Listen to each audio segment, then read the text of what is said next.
വർഷം 1966 ജനുവരി 11 ഇന്ത്യയുടെ പ്രധാനമന്ത്രിയായിരുന്ന ലാൽ ബഹദൂർ ശാസ്ത്രി ദുരൂഹ സാഹചര്യത്തിൽ മരണപ്പെടുന്നു.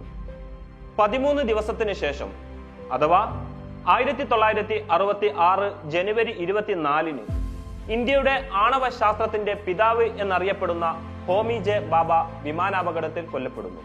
ആരായിരുന്നു ഈ രണ്ട് പ്രതിഭകളുടെയും മരണത്തിന് പിന്നിൽ? എങ്ങനെയാണവർ കൊല്ലപ്പെട്ടത്? അതിന് കാരണം എന്തായിരുന്നു? ആരാണ് ഇതിന് പിന്നിൽ കളിച്ചത്? ആ ചരിത്രത്തിലേക്ക് നിങ്ങളെ സ്വാഗതം ചെയ്യും.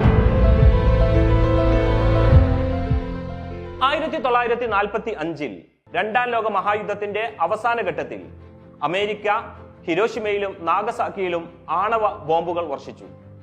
ഈ സംഭവം ലോകത്തെ ഞെട്ടിച്ചു. ആണവ യുദ്ധത്തിന്റെ ഭീകരത ലോകം നേരിൽ കണ്ടു.